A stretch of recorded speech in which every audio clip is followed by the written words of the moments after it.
और आप सभी का लीगल ऑनेस्ट चैनल में स्वागत करता हूं। दोस्तों, अगर आप एलएलबी में पढ़ाई कर रहे हैं तो आप इस चैनल को सब्सक्राइब कर लीजिए, क्योंकि आने वाले समय में आपको इस चैनल पर एलएलबी से रिलेटेड काफ़ी अच्छे अच्छे नोट्स आपको मिल जाएंगे और फ्यूचर में लॉ से रिलेटेड भी आपको वीडियोस पे मिलते रहेंगे। तो आज जो हम डिस्कस करने वाले हैं वो है हमारा भारतीय दंड संहिता का जो हमारा पेपर कोड है 104।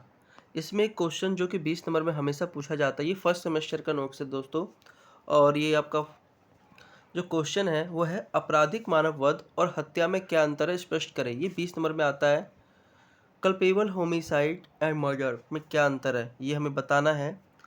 तो दोस्तों, सबसे पहले जो आपको बताना है वो बताना है इसकी भूमिका, मतलब संक्षिप्त रूप में पहले चीज़ें बतानी है कि आप इन वर्डों के से क्या समझते हैं। मानव शरीर के विरुद्ध किए जाने वाले अपराधों की श्रृंखला में प्रथम एवं गंभीर अपराध है आपराधिक आपराधिक मानव वध एवं हत्या। आपराधिक मानव वध और हत्या बहुत ही भ्रमित करने वाले विषय हैं। इनके बीच में अगर आप अंतर करना बहुत ही कठिन कार्य है, क्योंकि इन दोनों अपराधों में आशय पूर्वक मनुष्य की मृत्यु की जाती है। यानी इन दोनों अपराधों में मानव मानव की हत्या का आशय शामिल होता है, लेकिन फिर भी इन दोनों के मध्य अंतर है, जिसका कारण यह है कि कौन सी मृत्यु को आपराधिक मानव वध माना जाए और कौन सी मृत्यु को हत्या माना जाए। ठीक है, तो दोनों में डिफरेंस है, ये हम आगे डिस्कस करेंगे। अब है हत्या। हत्या आपराधिक मानव वध का ही एक गंभीर एवं विस्तृत रूप है। आपराधिक मानव वध और हत्या के बीच अंतर जो है वो मौत का कारण बनने के इरादे की उपस्थिति या अनुपस्थिति में निहित है। तो ये हमारी छोटी सी भूमिका हो गई। अगर आप पेपर में भूमिका लिखते हो तो दोस्तों आपके काफ़ी अच्छे नंबर आएंगे। अब हम बात करते हैं आपराधिक मानववध का अर्थ, क्योंकि इसके बीच में डिफरेंस करने से पहले आपको ये समझाना होगा कि इसका मतलब आप समझते क्या है, ये चीज़ है क्या। अगर आप ये चीज़ इसको एक्सप्लेन करेंगे तो ज़्यादा अच्छा होगा। तो मानववध, जिसे अंग्रेजी में होमिसाइड कहते हैं, इसकी उत्पत्ति लैटिन के दो शब्दों से हुई है। होमो जिसका अर्थ है आदमी और सीडो जिसका अर्थ है मैंने काटा। तो मैंने वध का तात्पर्य का एक इंसान दूसरे इंसान को मार देने से है। अब मानववध भी दो प्रकार के होते हैं, एक होता है विधिपूर्ण मानववध और एक होता है अविधिपूर्ण मानववध। हम पहले बात करते हैं विधिपूर्ण मानववध क्या होता है। एक साधारण मानववध होता है जो संहिता के अध्याय 4 में वर्णित साधारण अपवादों जनरल एक्सेप्शन में से आता है। विधिपूर्ण मानववध को अपराध की श्रेणी में नहीं रखा गया है, मतलब यह दंडनीय नहीं होता, मतलब इसमें कोई सजा आपको नहीं मिलेगी। कैसे? जहां मृत्यु दुर्घटना या दुर्भाग्य से और किसी आपराधिक आशय या ज्ञान के बिना विधिपूर्ण प्रकार से या विधिपूर्ण साधनों द्वारा और उचित सतर्कता और सावधानी के साथ विधिपूर्ण कार्य करने में हो जाती है, जो कि धारा 80 में लिखा गया है। उदाहरण से समझते हैं। अभियुक्त का अपनी पत्नी ख को पड़ोसी ग के साथ संभोग करते हुए देख लेता है और उसी समय वह ख एवं ग को गोली मार देता है। इसे गंभीर एवं अचानक प्रकोपन के अंतर्गत किया गया कृत्य माना जाएगा। समझ गए आप? क्योंकि इसमें कोई प्लानिंग पहले से नहीं थी, उन्होंने एक अचानक से ये कार्य किया, इसीलिए। दूसरा, जहां मृत्यु व्यक्ति या संपत्ति की निजी सुरक्षा के अधिकार का प्रयोग के दौरान कारित हो, जो कि धारा 100 एवं 103 में बताई गई है। जहां मृत्यु किसी शिशु विकृतिचित व्यक्ति मतलब अनसाउंड माइंड द्वारा कारित की गई हो, जो कि धारा 82, 83, 84 में 85 में जिक्र है इसका। जहां मृत्यु ऐसे किसी कार्य से कारित हुई हो जो सद्भावना से मृत्यु कारित करने के आशय के बिना एवं मृत व्यक्ति के लाभ के लिए किया गया हो, जो कि हमारे धारा 87, 88 में बताया गया है। अब न्यायिक कार्य करते हुए जैसे न्यायाधीशों द्वारा सजा दी जाती है, मौत की सजा दी जाती है, तो इसके लिए अब न्यायाधीश को सजा थोड़ी दोगे। तो ये सब जनरल एक्सेप्शन है। न्यायालय के निर्णय या आदेश के अनुसरण के अंतर्गत कार्य कर रहे किसी व्यक्ति द्वारा, जैसे अब जल्लाद है वो फांसी पर लटका देते हैं, तो वो तो अपना कार्य कर रहा है, अपना कर्तव्य कर रहा है, तो उस पर भी उनको कोई सजा नहीं दी जाएगी। यदि अपराधी ऐसा लोक सेवक होते हुए या ऐसे लोक सेवक की मदद करते हुए जो लोक न्याय की अग्रसता में कार्य कर रहा हो, कोई ऐसा कार्य जिसे वो विधिपूर्ण और ऐसे लोक सेवक के नाते कर्तव्य के निर्वहन के लिए, अपने कर्तव्य का पालन के लिए सॉरी आवश्यक होने का सद्भावनापूर्वक विश्वास करता है और उस व्यक्ति के प्रति जिसकी मृत्यु कारित की गई है द्वेष भाव के बिना मृत्यु कारित करे। ये एक आपका जनरल एक्सेप्शन थे जिनमें सजा होने के चांसेस नहीं होते हैं, मतलब सजा नहीं मिलती है। अब हम बात करते हैं अविधिपूर्ण मानव वध। इसमें जो आते हैं वो आता है आपराधिक मानव वध, जो हत्या नहीं है, हत्या और आत्महत्या। तो हमें तो डिफरेंस करना है आपराधिक मानव वध और हत्या। तो अब हम बात करते हैं हत्या किसे कहते हैं। लेकिन दोस्तों इसमें जो मैंने पहला पॉइंट आपको बताया था, ये जो एग्जाम्पल दिया था, ये आपका उसमें आ जाएगा। दुर्घटना तो है लेकिन ये आपके जो मानव वध की श्रेणी में आ जाएगा, क्योंकि उसने गोली तो चलाई है ना, तो उसमें वो आ जाता है, जो पहला वाला ऑप्शन है। अब हम बात करते हैं हत्या का अर्थ क्या है। हत्या, जिसे अंग्रेजी में मर्डर कहते हैं, की उत्पत्ति का पता मौत से लगाया जा सकता है, जो एक जर्मन शब्द है जिसका अर्थ है गुप्त हत्या। हत्या आपराधिक मानव वध का ही एक गंभीर एवं विस्तृत रूप है। भारतीय दंड संहिता 1860 की धारा 300 हत्या को परिभाषित करती है। इसके अलावा भारतीय दंड संहिता 1860 की धारा 302 हत्या के अपराध के लिए सजा निर्धारित करती है। फिल्मों में तो आपने बहुत सुना होगा, 302 के तहत फांसी दी गई। तो ऐसा व्यक्ति मृत्युदंड, आजीवन कारावास और जुर्माने का भागी होता है। मतलब ये सजा इनको इनमें से कुछ भी मिल सकती है। अब इसके आवश्यक तत्व, हत्या के आवश्यक तत्व क्या है।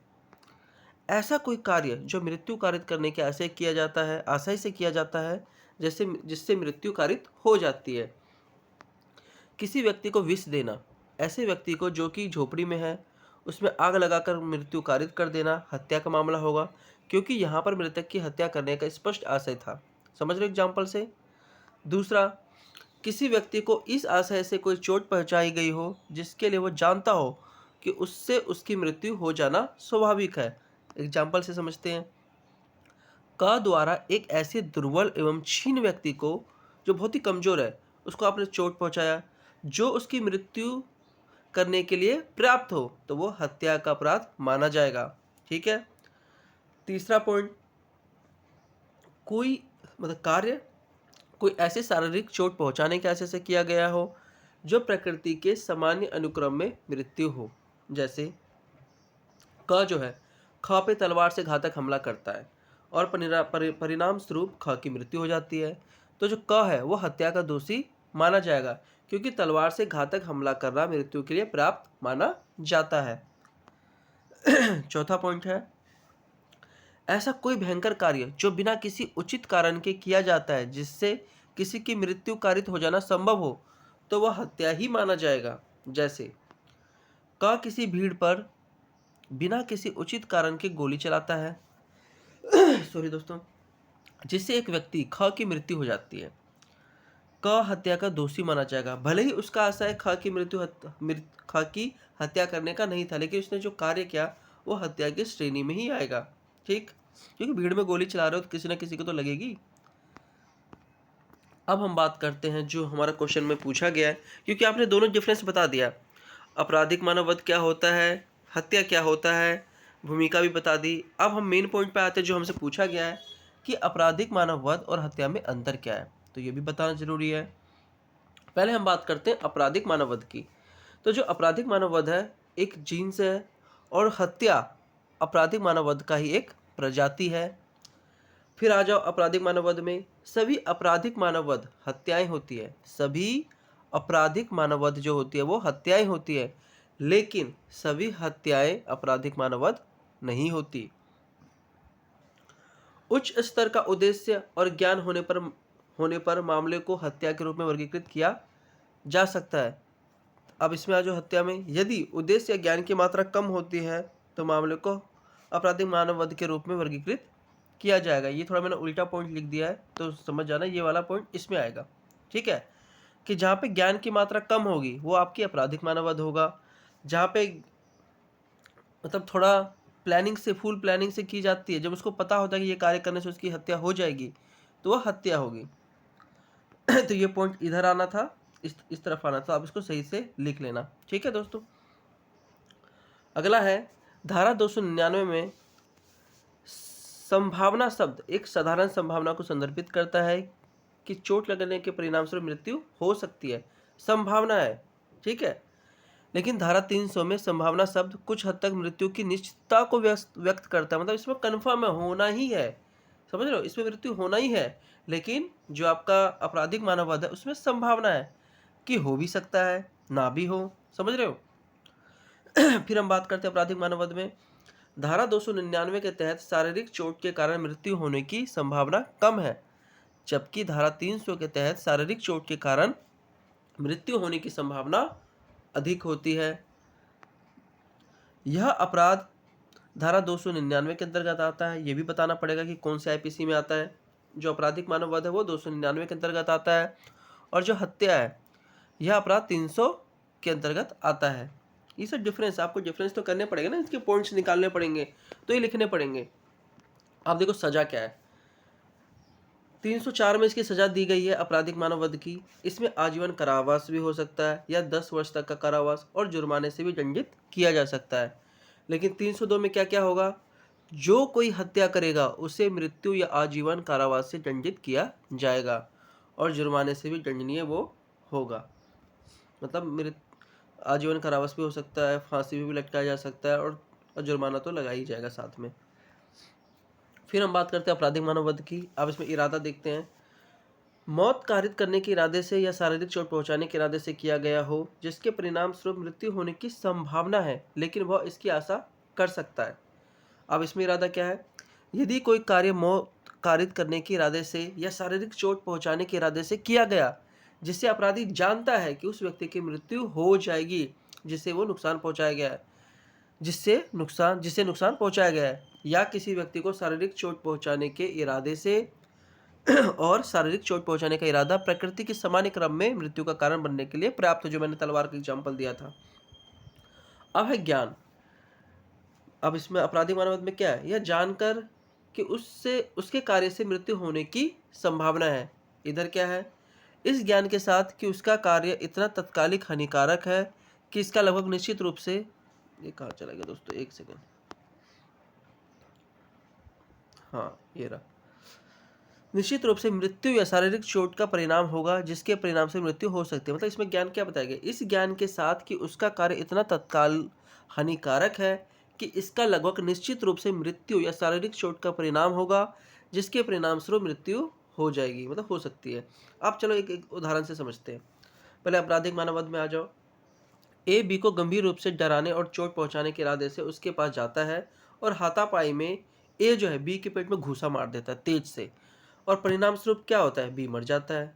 ए निश्चित नहीं था कि बी मर जाएगा, क्योंकि घूसा मारने से तो कम चांस है ना मरने का, इसीलिए तो ए आपराधिक मानववाद जो हत्या के बराबर नहीं है के लिए जिम्मेदार होगा, मतलब आपराधिक मानववाद में आ जाएगा। क्योंकि कोई इसका वो मतलब वो चाहता नहीं था कि वो मारना, तो मतलब लड़ाई करने गया था, चोट पहुंचाना चाहता था लेकिन जान से मारना नहीं चाहता था, लेकिन उसने पेट में घुसा मारा, वो मर गया, तो वो एक आ जाएगा आपराधिक मानववाद में। अब आ जाओ हत्या में। अगर ए जो है बी के घर गया होता तो बी को जहर या साइनाइड सेवन करने के लिए मजबूर करता, तो ए बी की मृत्यु को सुनिश्चित करने के लिए अत्यधिक और गहन उपाय करता, तो ए मर्डर के अपराध के लिए जिम्मेदार होगा। भाई आप किसी को जहर दोगे, साइनाइड का सेवन करने के लिए उसको परेशान, मतलब उसको पे प्रेशर डालोगे, तो आप तो सिंपल सा उसको मारना चाहते हो, है ना, क्योंकि आप पूरी प्लानिंग से गए हो। इसमें ऐसा नहीं था। तो आपको डिफरेंस समझ में आ गया। अब निष्कर्ष में हम क्या, निष्कर्ष भी लिखना होता है कि आप इन सब बातों से आप क्या समझ पा रहे हो। अतः हम कह सकते हैं कि मानववध और हत्या शब्द अक्सर एक दूसरे के स्थान पर उपयोग किए जाते हैं। हत्या एक प्रकार की मानववध है। मानववध को श्रेणियों में विभाजित किया गया है और हत्या भी उनका एक हिस्सा है। तो मानववध एक जाति है और हत्या एक प्रजाति।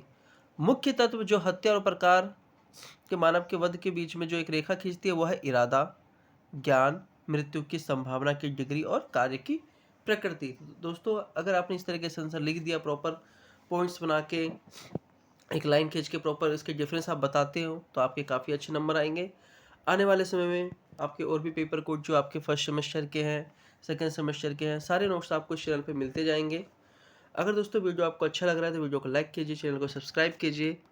धन्यवाद।